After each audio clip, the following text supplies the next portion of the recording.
Let this circle represent $1 million.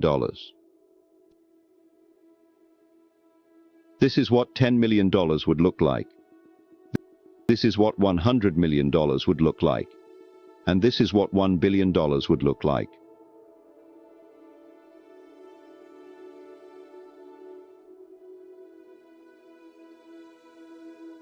Jeff Bezos, the founder of Amazon, has a net worth of 117 times this number. And then, there's you. You're probably working a job right now, one that you got from the degree that you studied for in university. You probably don't have much in savings. Your living expenses seem ridiculously high. You feel as though you're not paid enough. You have credit card debt that needs taking care of. Maybe you're a student, studying for a degree that you hope can land you a job, that you hope can bring in some good money. You probably don't have any savings, only a pesky student debt hanging above your head. Wealth? Getting rich? That all seems like a distant dream. How did they do it, you ask yourself? Seeing all those millionaires, billionaires, especially the ones who got there at such a young age, it baffles you. It makes you angry. They got lucky.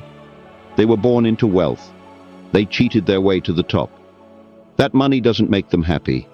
Money is evil anyway. I'm not smart enough. I'm just unlucky. Those dreams you had of buying that mansion, your favorite sports car, paying off your mortgage, traveling around the world, they'll forever remain. In that way, just dreams. Nothing more, nothing less. You come to the harsh realization, it's a rigged game. It's been a rigged game from the start, and you're on the losing side of it. But what if I told you were wrong? What if there was a way of getting there? An actual equation to wealth? A science behind the way money works? What if you didn't have to abandon those dreams of paying off your parents' mortgage or traveling around the world? Would you call me a liar for saying so? I promise that I'm not. And by the end of this video, you'll understand. There's a side to the coin that you're not being shown. But I warn you, the road is tough. It's filled with struggle. It's filled with ups and downs. It will mean swallowing some difficult truths that the school system. And let me be clear, there are many of you who will not make it to the end of this road. But for those of you that do, at the end of this road lies wealth beyond what you thought you could attain. At the end of that road lies the freedom of never having to worry about money again. So, are you with me? Still with me? Then let's not waste any more time. What do you really think about money? Is it something you work for? Is it earned or is it inherited? Is it the root cause of all evil? Are you desperate to have more of it? Have you been chasing it most of your life? Truth is, most of what you think about money has been influenced by your upbringing and environment. If you were born into a family that didn't have much money growing up, then you are more inclined to believe that you too will not grow up to have much money. Or perhaps you went on the complete opposite end and decided to make as much money as you can, so that you will never be in that position again. The fact that your school didn't teach you much about this subject doesn't help things, and because of this, most of you are going to have false beliefs about money that aren't going to help you on this journey. Now stick with me here because we are going to have to change the way you've been seeing money your whole life. Hollywood has always had of depicting the wealthy and rich as evil, backstabbing, entitled or corrupt individuals. If you won't get me a squirrel, I'll get one myself. Question is, have you bought into that stereotype? A recent report released by WealthX showed that of the world's ultra-wealthy, those that had a net worth of 30 million or more, 68% of them were self-made, and it seems like every other study backs up this conclusion. Warren Buffett, self-made billionaire. Howard Schultz, born in poverty. Oprah Winfrey, born in poverty. Jeff Bezos, self-made billionaire. Elon Musk, self-made billionaire. Sarah Blakely, self-made billionaire. What is it that these people know that you don't? Truth is, your equation is all wrong. Here's the two-dimensional equation that you've been taught. Money equals salary earned from a job. Past a certain point, the prospect of getting a job becomes the sole purpose of your education. So what's wrong with that, you ask? I'm going to assume that if you're watching this, you want to make money, a lot of it, and in a short amount of time as possible. If that is your goal, then this equation for generating money will never get you there. We will have one precious resource, the most important resource of all, and once it's gone, there's no way of getting it back. That resource is time. In a standard job, the amount of money you earn is dependent on the amount of time you put into that job. If you earned $20 an hour and worked 40 hours a week, it would take you nearly 24 years to reach a total of $1 million. But that is without subtracting any taxes or any expenses that you will incur over 24 years. And let's not forget that inflation would make your $1 million less valuable.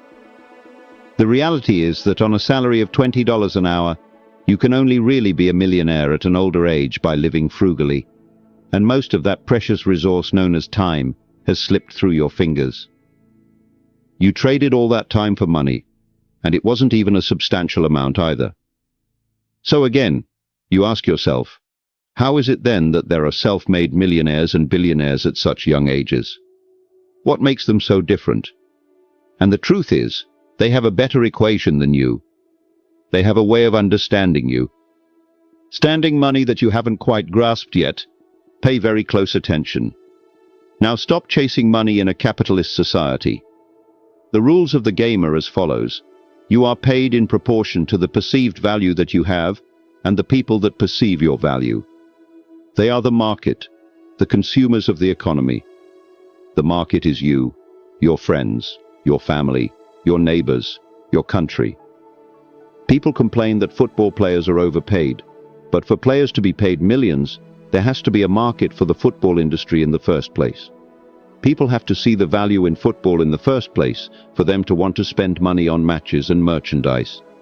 And if the market is a high demand for football, guess what happens to the players who are at the top of their game? They are paid generously for it. It's not about how hard you work. The cleaner that's sweating and tiring himself out every day is paid far less than the accountant sitting behind a desk. Why? Because the market perceives the value of what the cleaner does to be far less than the accountant. As harsh as it may sound, the cleaner can be replaced by anybody. It isn't difficult to learn how to do his job, and therefore the market will not pay him more than the accountant, the guy who spent years studying numbers, the guy who has saved his clients thousands on their taxes. But even so, we just discussed how getting a job isn't the right equation to amassing a great amount of wealth in a shorter period of time. So then, how can we increase our perceived value? What is it about people like Elon Musk or Jeff Bezos that makes their perceived value so high? The first step to this equation of wealth is quite simple. If you want money, solve problems. If you take a second to digest this statement. So, if you look at this statement, you'll realize that just about all money runs from this basic premise. If it solves a problem, money will be thrown at it. If it's $1 million problem, then the solution will make you millions. If it's $1 billion problem, then the solution will make you billions. Think about all the problems that a site like Amazon solves. The hassle of going to a store, the hassle of having to wait weeks for a delivery, cheaper prices, and so on. Not to mention all the other companies that Amazon owns and the problems that those companies solve. Jeff Bezos helped solve a $1 billion problem and was rewarded. Did favorably for doing so. I see what you did. If you've been chasing money, then you've been doing it all wrong. It sounds almost paradoxical. But if you want money, it isn't money that you should be looking for. You should be looking for problems, and more importantly, solutions to those problems. And once you've found that solution, make a business around it. So that's it? Just solve problems and money will appear? So I'm going to have to create the next Amazon for me to be rich, or the next Facebook or Google? You've got to be kidding me, right? I don't even know how to code. I don't even have the money to start something of that scale. I don't even... Hold on. You're once more going into old patterns of thinking. Start with a problem. Always start with a problem. Listen to the market around you. What are people saying they don't like? What are people saying they wish existed? What are people saying frustrates them? What do people think is incredibly important?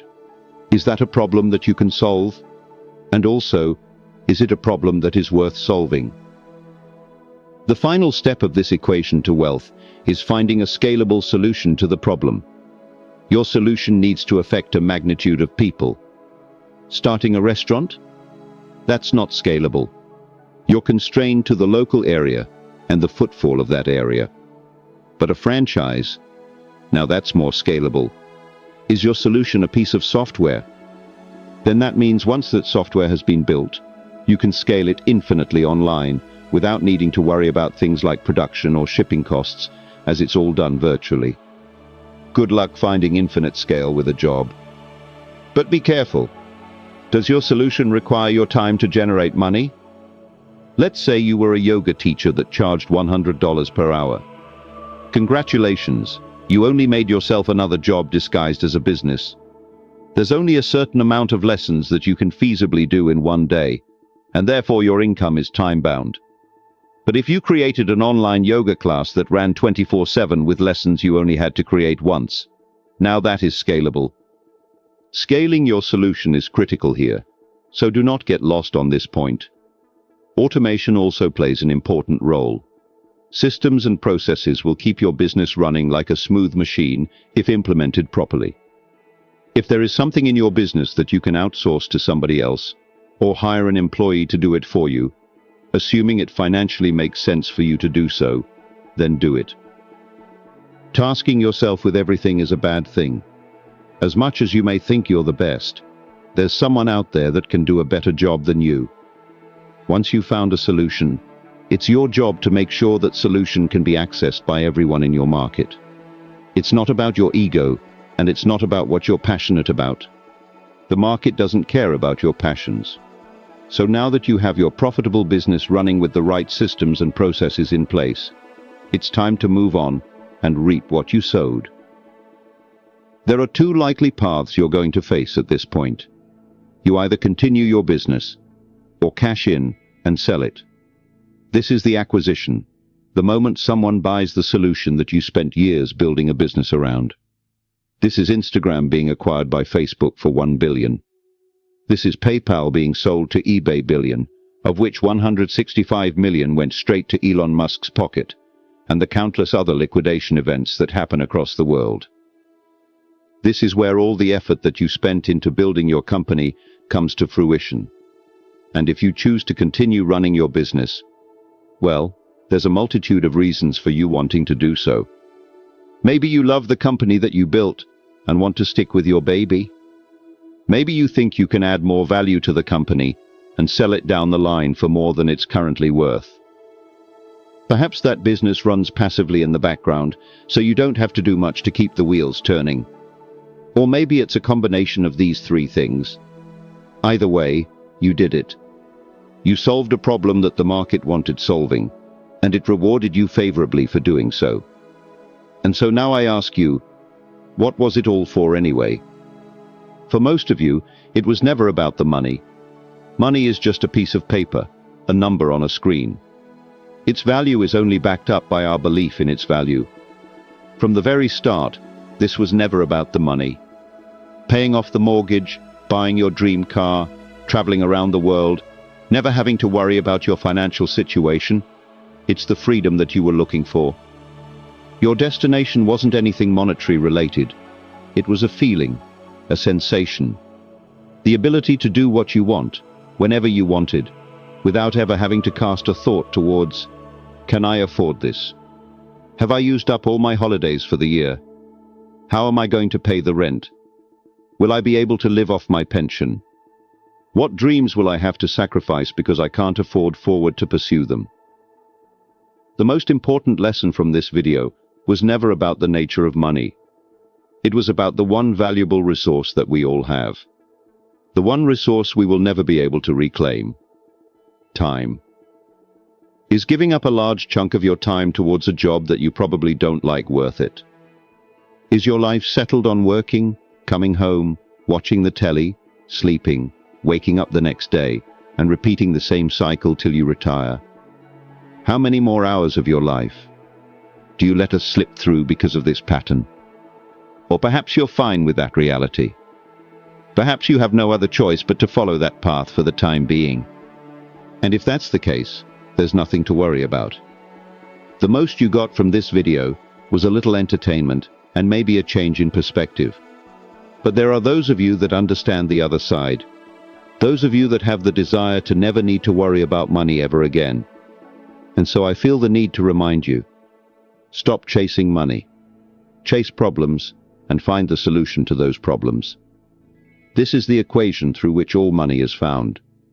If you desire liberty through never needing to worry about money ever again, then let solving problems be the meaningful struggle in your life. Does it mean you'll be happy at the end of the road?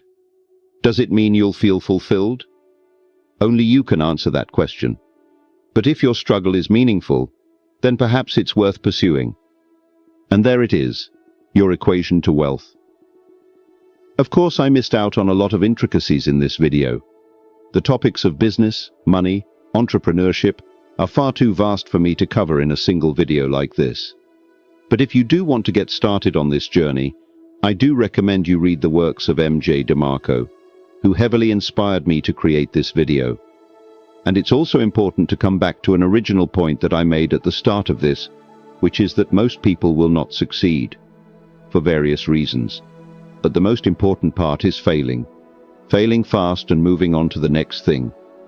And if you're out there doing something that isn't strictly related to a business, but you want it to make money, then asking yourself the question of what problems am I solving could lead you to find ways of better monetizing whatever it is that you're doing.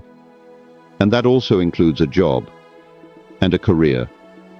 If you can solve more problems and find more solutions at your place of employment, you have something that you can use to leverage a higher salary. But I will end this all on the same message that I have repeated numerous times in this video. Stop chasing money and start chasing solutions to problems.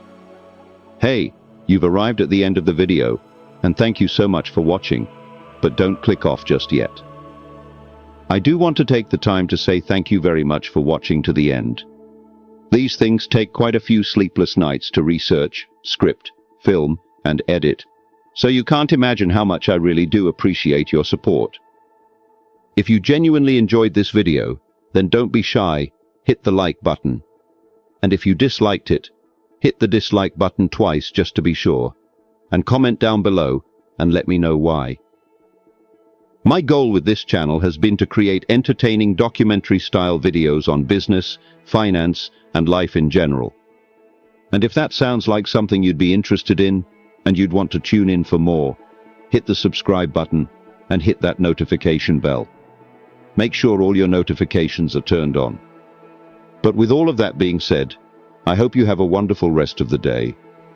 As per usual, my friends, hand to head, salute. Be wise. Stay Putinized. The mission of Brave Mind is to inspire and improve people's lives. Join us on our journey by following the community